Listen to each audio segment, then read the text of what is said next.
So today we're going to focus on 3 ways that you know you're compromised. Now, there's been a lot of discussion in our industry about this, and one of the biggest concerns that we have as an IT provider is everyone thinks because they use Sundog or they have an IT guy or they have an IT firm that they're all set. Now, obviously, an organization like Sundog, we bring a lot of layers of security to be able to protect you, your company, and your people from cyber threats that are out there. But it is literally a war that is transpiring right now. We're hearing at the national level, we're hearing our president talk to other nations about cybersecurity and the impact it's having on our country. So this is a big deal. And we say that from the standpoint of there is nothing that's 100%. We try and cover all of our bases, but we also need you all to help us in the fight against cybersecurity. And then we also want to educate you on when something happens, what does it look like, and what do you need to do, and how do you prevent it? So we're just going to jump right in on this. And Brian and I are going to go back and forth. And let me get to my notes again, if I can find my notes. Sorry, everyone. I might look like I'm glowing. We get this perfect time of year where the sun's beating down on my face. That's just the sun. I'm not actually glowing or radioactive. So it's just the knowledge exuding from you, Brian. Yeah. That is our office with the skylights that we have in place for natural lighting. At times, it can make Brian glow, which is always fun. All right. So the first thing we're going to talk about is you've been compromised, right? And what does that mean? One way to identify that you have an issue, and we're going to show you some examples that are just recent with local organizations that this happened with, but people are responding to an email that you didn't send. Whenever you get that text message or that reply to an email saying, hey, Susan, hey, Bob, hey, Trent, is this you? Because it doesn't seem like you would send me something like that. That is a huge red flag for you at that point to realize that there is potential that my email, in that case, has potentially been compromised. So Brian and I are going to kind of interrupt each other and jump on each other, but ultimately, we just want to make sure that we talk about all the ways this can happen. And then, like I said, show you some examples of it actually happening. So one way I just want to call out really quick is your email can get compromised because, and I know many of you out there, you use the same username, your email address, and password in multiple login accounts. So a perfect example would be in LinkedIn, let's say. You've got your LinkedIn profile, you log into it, use your same username and password for LinkedIn that you do for your email. I can't express enough about how we want you to avoid doing something like that.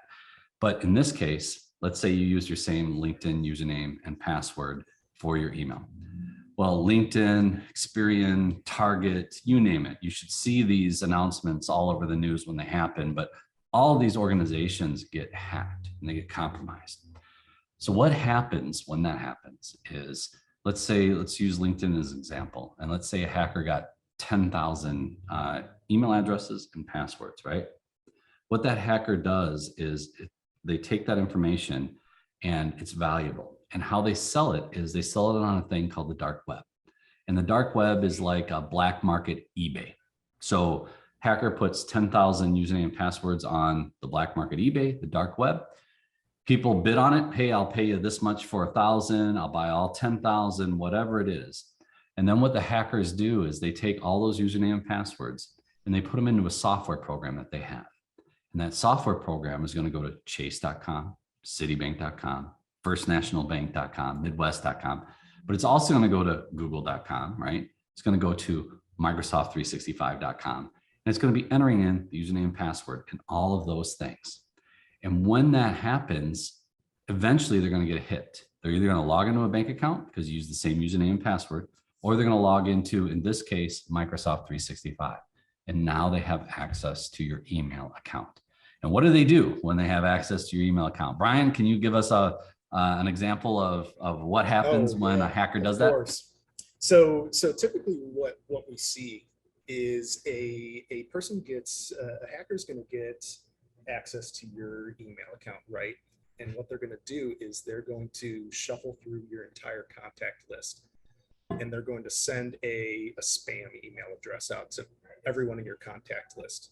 So this is when, you know, you may start getting notifications from people in your organization or people that you know outside of your organization asking, hey, did you actually send this email? So you might get actually kind of bombarded, you know, depending on how large your contact list is. So what I can do is I actually have an example I can show you guys.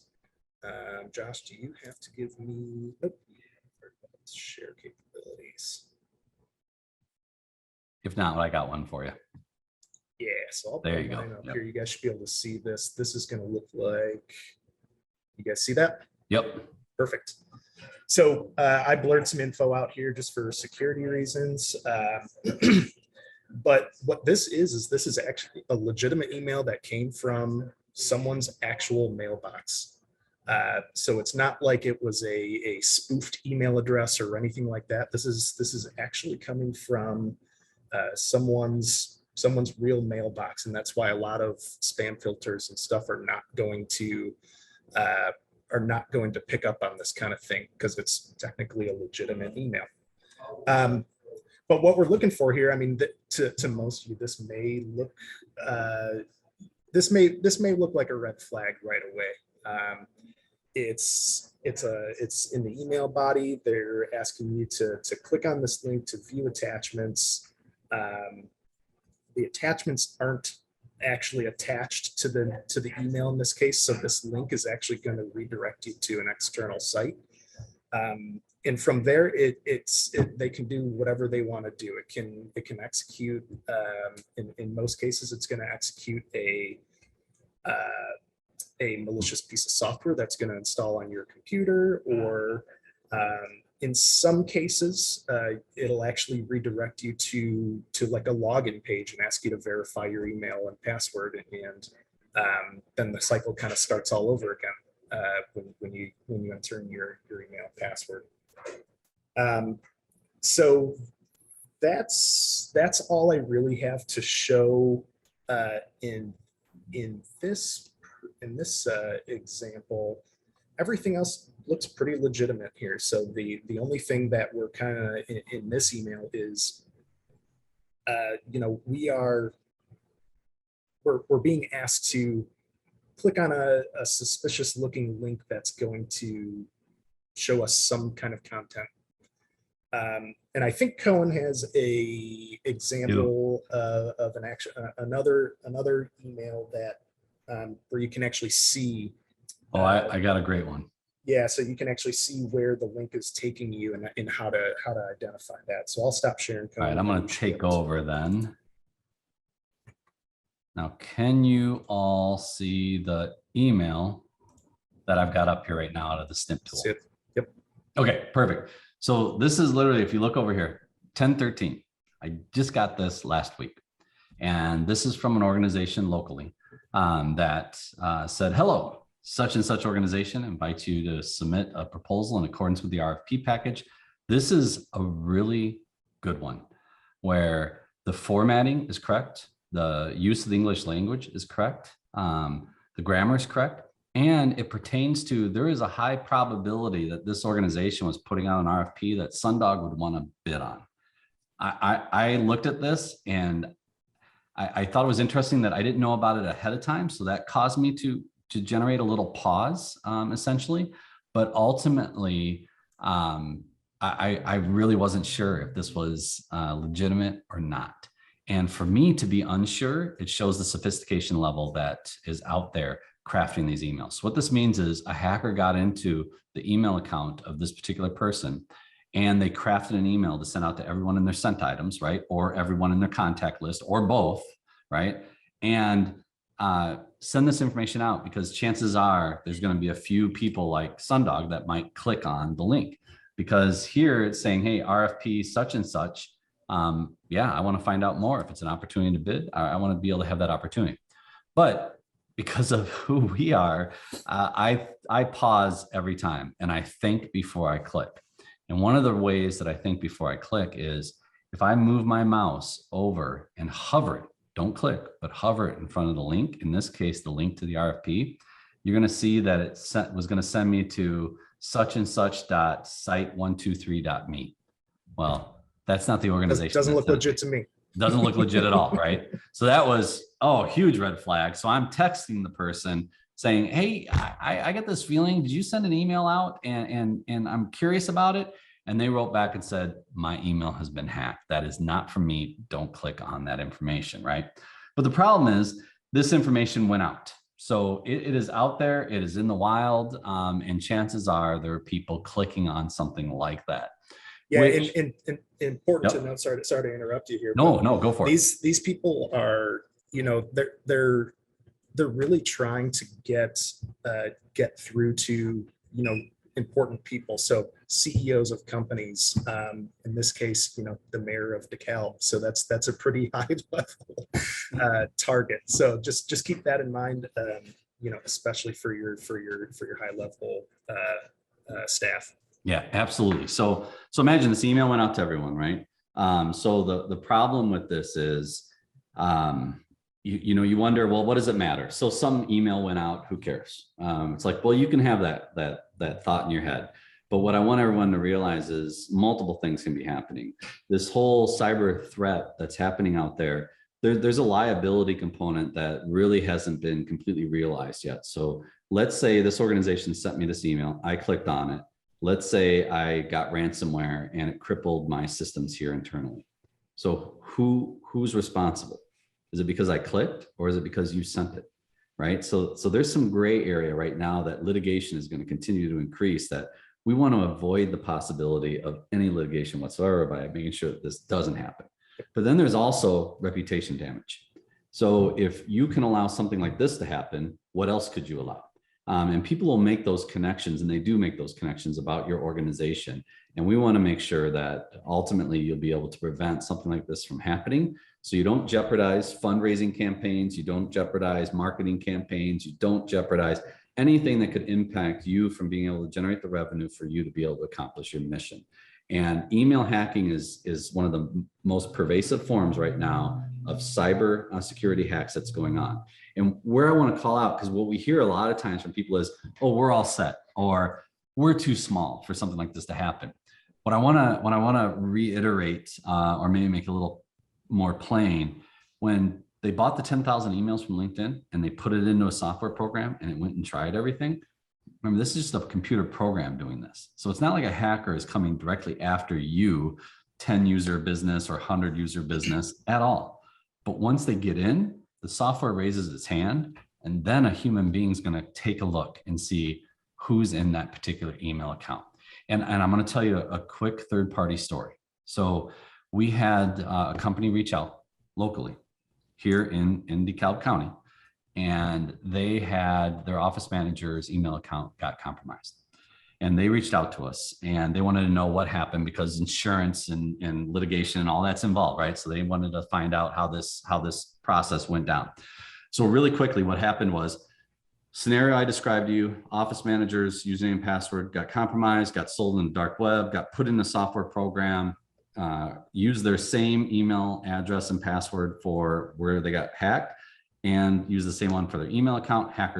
Software got in, raised its hand. Hacker took a peek in the inbox and saw, I have the office manager's email account right now. And when I'm looking through the inbox, I see that they are in constant communication with multiple clients. And some of the jobs that they're doing right now are actually high dollar. And this person sends out the invoices. So what the hacker did was identified one particular client that they were working with at that time and created a message rule. So anytime the client emailed the office manager, redirected that to a subfolder in Outlook that person would never check. And the hacker, when the client would email and it would go down there, the hacker would look at it. If it was benign, like, hey, how you doing today? The hacker would actually move that back up to the inbox and mark it as unread. Office manager has no idea this is going on. So what the hacker did was send out an email to their client and said, hey, because of COVID, we had to change our bank account. Here's our new bank account and routing number. Now, why that would have anything to do with COVID, I have no idea, but they didn't ask for money. And that was the key part. So the trust was already there between the two people talking. And since they weren't asking for money, sure. So the client updated the bank account and routing number for the progressive payments that they're doing for the job that they're working on right now. and didn't think anything of it, sent an email back saying, hey, I updated our records. Thanks for the information. Got redirected out of the inbox to a subfolder. Hacker saw it, deleted that email. Office manager never saw it. Week later, hacker sends out an invoice for $125,000 and the client paid it. Money's gone. So how do you recover from that, right? Insurance, hopefully, who knows, right? Reputation damage, staggering. So what I'm trying to communicate is email security is incredibly, incredibly important. And it is the #1 way that organizations are being taken advantage of right now. So need everyone to hear this, right? That email is incredibly important, and it could be anyone in your organization because, again, reputation damage, or it could be real dollars that get sent out. So, Brian, really quick, Cohen, I got a question from Trent Bush. Do you recommend external email warnings? Yeah, you know, go ahead, Brian. Yeah, no, that's good question. So we can definitely do, Office 365 allows you to do things like that, where, you know, you can flag, you can throw specific flags on certain emails. So for example, anything coming from external, right? We don't normally do stuff, set up policies like that, unless you find that you're getting targeted a lot. You know, then we might say, all right, let's turn this on for a little while, just to so it's kind of top ahead for when people do get external emails. But actually, Brian, sorry to interrupt. No. I mean, I would recommend everyone do this, right? The issue that we have as an organization is we can provide options and opportunities, but we get a lot of pushback sometimes from organizations on what they do and do not want to implement. So Trent, that is a great idea. And I would highly recommend reaching out to us and having us implement that. And we will go ahead and implement that for you. But then also, Brian, what's a huge way to eliminate if your username and password got compromised in order to allow that scenario I just described not to happen? Oh, 2FA. Yes, 2FA. What is 2FA, Brian? So two-factor authentication essentially adds a second authentication method whenever you sign into, say, your email account. Now, a lot of you have probably seen this before. Maybe you've already got it set up on your Office 365 email account. Chances are you've got it set up on your bank sites, maybe your social media sites and stuff like that. So in the scenario where a hacker gets your password, they try to log in with your username and password, and that second authentication factor would kick in, and it's either going to ask you for a code on your phone, or it's going to send you some sort of push notification. So even though that hacker has your username and password, they don't have your second factor of authentication. So that'll keep them blocked out. And I've been with Sundog for 6 years now. I personally have not seen an account get compromised that has two-factor authentication on it. For all of you out there that don't have 2FA enabled, even though you've heard from us on this, listen to the man right there. Yep, absolutely. Yeah, so 2FA is everything. So if you're not a client of ours and you're attending this webinar right now and you do not have two-factor authentication on your email, you need to remedy that situation immediately. If you're a client of ours who doesn't have 2FA enabled on your email account, my request is don't push back. Just let's make it happen across your entire organization, across all users. It really isn't that big of a cumbersome thing. And we're getting to the point that insurance companies, if you're going to actually have insurance to cover your organization, which we all need and all should have, and I'm pretty sure all of us do, they're actually requiring at this point. If you don't have 2FA, they won't insure you. So it's getting to that point, that level, that it's going up the entire supply chain, let's say, that they're requiring something like this to happen. So if you're refusing to do it now, you can refuse to do it, but the time's coming that you're going to actually have to happen. I saw the question from Trent on password manager apps. two big ones out there that I would love, and we're not probably gonna have time to go into those necessarily, but RoboForm, that's the one I use. I love it. It's great. And LastPass is another big one out there that works great, that I would highly recommend. So those are two password managers. And what that does, for those that don't understand what a password manager is, you create one complex password that you remember in your brain, and then you don't have to know the passwords for any of the other login accounts. So in my world, I have about 300 to 400 online log accounts recorded in my password manager, and every one of the passwords is a randomly generated code that is very sophisticated and virtually unhackable. And because I have a password manager, I don't have to remember one password. And when I go to that website, I click a button, put in my one password, and it auto fills in that random unique password for that particular portal. So password managers are great, Trent. LastPass, RoboForm are two awesome password managers. So we got to move on really quick because I want to be respectful of everyone's time. So we talked about, how do you know if you've been compromised? One, those people calling you saying, hey, did you send me that email? Okay, that's one. Two is going to be if you go to access your files and you don't have access to them. This is a really bad one. When this happens, you need to be on the phone with your IT support immediately. Now, Brian, I think you had an example maybe of what this would look like. I've got a good example. So yeah, what we're talking about is ransomware, right? So typically what we see with ransomware is some malicious software is going to get installed on an organization's, it's going to start on one computer or a server, and then it's going to spread. It's going to search on the network for anything that looks like it's an important file, typically PDFs, Word doc files, Excel files, databases, all that stuff, QuickBooks file, right? Yeah, exactly. And what it's going to do is it's going to encrypt those files with an encryption key.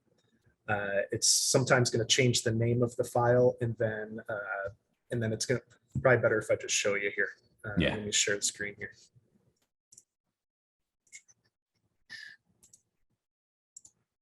You guys all see that? We should see like a text document, and then in the background we're going to see like a folder file explorer.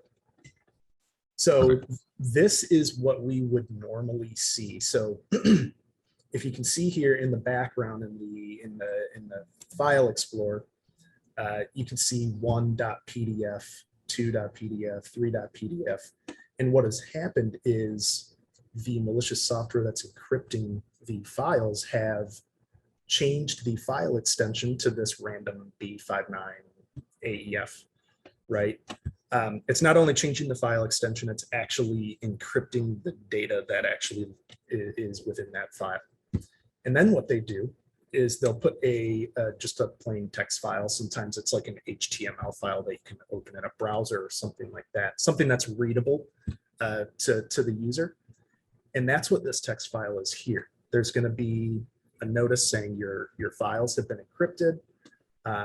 Sometimes they'll say, who encrypted your files, and then it'll give some instructions. Typically what we see is it'll say, go to this website, give us your unique identifier, and they're going to ask you to pay in US dollar, Bitcoin, usually as we see Bitcoin, something like that.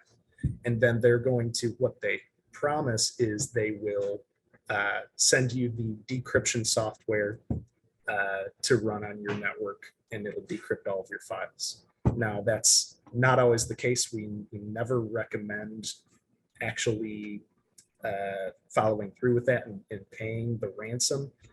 If you're a client of ours, we've got all of your files backed up to an on-premise backup server, as well as offsite, and we can restore from backups.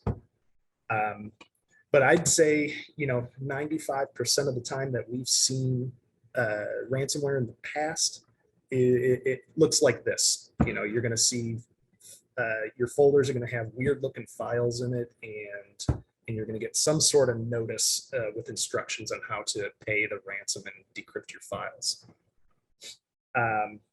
When you get that, you just call us and we'll walk you through what to do as next steps for sure. Don't follow the instructions on the README file.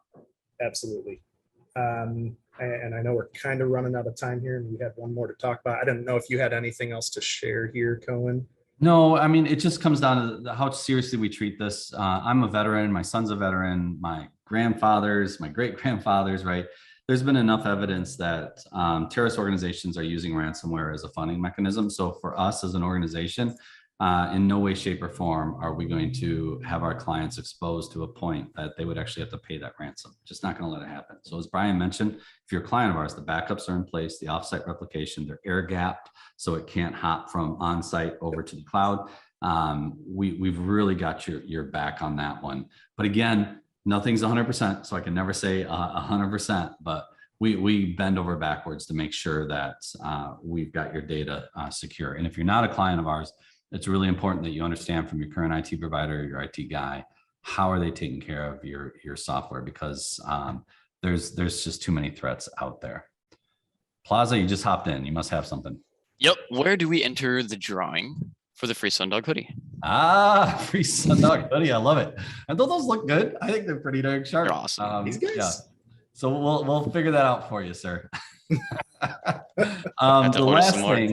The last thing, as we and actually, Plaza, is he joking, or do we have a free giveaway for a hoodie?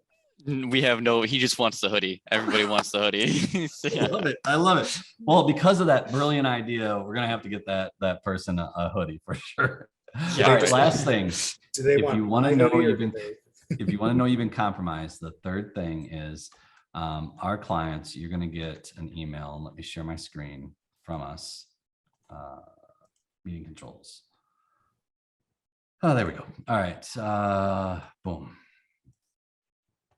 So if you're a client, what we do is we scan the dark web, right? The black market eBay, looking for if your username has been compromised and if it's for sale. And we get notified immediately when that happens. And when it does, we forward that off to our clients, let them know, hey, it's happened. In this case, it's our own Brian Sundays, whose username and password somehow got compromised out there on the internet. Not his actual account here at Sundog, not at all. We're very secure on that. But somewhere the name Brian S at Sundog IT got compromised from a third-party vendor. So in this case, we get an email about it. We let Brian know, change your password. He changes his password. So for our client, same thing. If you're getting an email from us about a username in your organization that has been compromised and we're recommending you change your password, please change your password. Now, some of you might think, well, why don't you just do it for us? Well, by doing that, we're locking someone completely out of the system and we have no idea what's going on. You could be meeting with a high profile client. You could be in the middle of a huge project.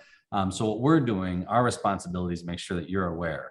And our recommendation is you reset your password. So again, if you ever get a notification from us that such and such username has been compromised, please go ahead and reset their Microsoft 365 email account password. So that's the third way to know that you've got problems. So the first was a bunch of people are getting emails sent on your behalf and they're calling you asking you if it's legit. Second one is you go to access files and you don't have access to them. There's this strange README file telling you to do some stuff, which is raise your hand and call us. And third is you're going to go ahead and get an email sent to you from us, letting you know that on the dark web, your username or one of your staff's usernames are available. And we want to make sure we go ahead and make that password change. So with that, I know we're at 2 minutes overtime, but Brian, is there any final words of wisdom that you have, or do you think we covered it all? I don't have anything right now unless there's some questions out there. Seeing no remaining questions, right, Plaza? Yep, we're all good. All right. With that, I just want to thank you all for attending. Feel free. We're going to post this on our YouTube channel, and we will send, right, Plaza, the email out to everyone that attended, so you can forward it on to your staff if you so choose. We do these every Wednesday. It's part of our Wednesday Wisdom series. Highly recommend you let staff attend so they can get more education on either productivity tools or cybersecurity threats. But with that, I encourage you all, think before you click, enable two-factor authentication, and make sure you understand what your IT guy, your IT company is doing to protect you from these threats that are out there. So with that, I just got to say, have a wonderful week, everybody. Thanks, Brian, and thanks, Josh, for helping us put this on. And thanks everyone that attended. Take care, everybody. Of course. Later. Bye.